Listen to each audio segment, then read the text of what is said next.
बिस्मिल्लाहिर्रहमानिर्रहीम। अस्सलाम वालेकुम। मैं डॉक्टर फवाद सुलेमान एक डिफरेंट टॉपिक के साथ आपके सामने मौजूद हूँ। आज का सवाल ये है कि बच्चों से कितनी मोहब्बत करनी चाहिए। क्या बच्चों से इस हद तक मोहब्बत करनी चाहिए कि हम अपनी ज़ात को भूल जाएं? आपने महसूस किया होगा कि बहुत सारे वालिदैन हैं, वो बच्चों की इस तरह से केयर कर रहे होते हैं, उनको इतना चाह रहे होते हैं कि ऐसे महसूस हो रहा होता है कि शायद वो ख़ुद को भी इतना टाइम नहीं देते जितना वो बच्चों को वक्त देते हैं या बच्चों के मुतल्लिक सोचते हैं, बच्चों के लिए प्लानिंग्स कर रहे होते हैं। तो यहाँ पर मैं एक बात क्लेरिफाई करना चाहूँगा। जहाँ तक वालिदैन का मामला है ये और जो मोहब्बत का मामला है, ये मोहब्बत का जो तर्ज़ है या मोहब्बत का जो अमल है वो कुदरती अमल है।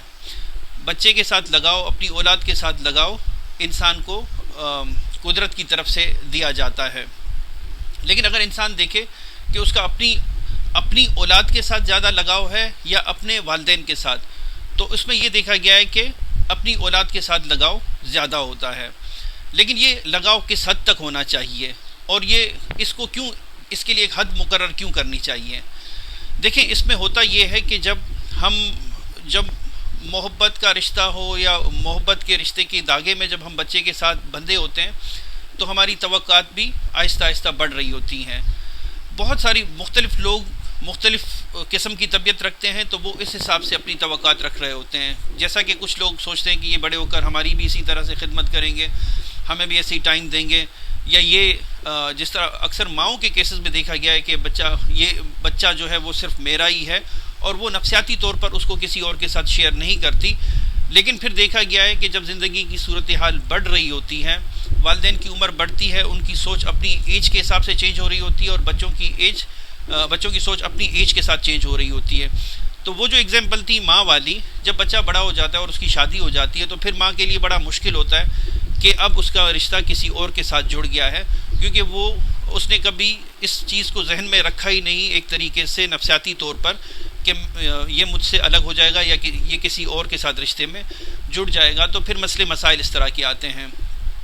तो इसमें सिर्फ एक छोटा सा पैगाम ये है कि वालिदैन को अपने जहन में ये भी रखना चाहिए कि उनकी अपनी ज़ात है, उनका अपना जिस्म है, उनकी अपनी नफ्सियात है, उनकी अपनी फ़िज़िकल सेहत है।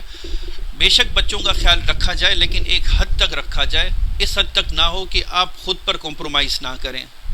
मेरा हरगिज़ ये मकसद नहीं है कि इंसान सेल्फिश बने, लेकिन हमें ये हुनर आना चाहिए कि अपनी ज़ात को भी टाइम देना है, अपने लिए भी वक्त निकालना है, अपनी रूटीन पर भी काम करना है, अपने लिए वर्जिश का टाइम निकालना है, अपने लिए आउटिंग का टाइम निकाल सकते हैं। और जहाँ तक बच्चों की रही बात, बच्चों सबसे जो मैं कहता हूँ इम्पोर्टेंट बात है, बेशक मोहब्बत रखी जाए लेकिन एक मुतवाज़न हद तक रखी जाए।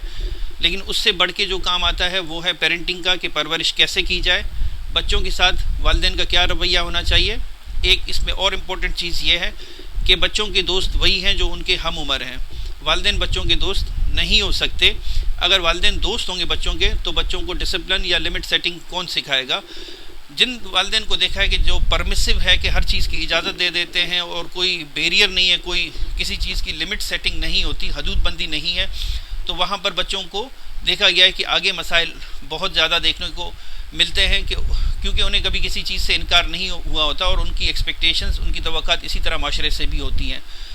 तो आए मिलकर इस चीज़ को अंडरस्टैंड करें कि किस तरीके से पेरेंटिंग करनी चाहिए और किस तरीके से जो वालिदैन की मोहब्बत है बच्चों के लिए, उसमें एक हदूद मुकर्रर की जाए, ताकि जो एक्स्ट्रा मोहब्बत हम बच्चों को दे रहे हैं वो हम अपनी ज़ात के लिए रखें। क्योंकि अगर हमारी अपनी ज़ात सेहतमंद होगी, अगर हम अपनी ज़ात को, हमारे अंदर भी एक इंसान रहता है, अगर हम उसे वक्त देंगे, उसे अंडरस्टैंड करेंगे, तो हम अच्छे तरीके से बच्चों को भी देख सकेंगे, अपने वालिदैन को, अपने दोस्तों को और बहुत सारे रिश्तों को। तो मैंने सोचा कि इस छोटी सी बात को आपके सामने इस पर बात की जाए, और ताकि हम इस चीज़ को अंडरस्टैंड कर सकें और इस पर अपनी हिकमत अमली को उस हिसाब से बनाएं, ताकि हमारे और बच्चों के बीच में आगे जाकर मसले या मामलात ना हों। आपके वक्त का बहुत शुक्रिया।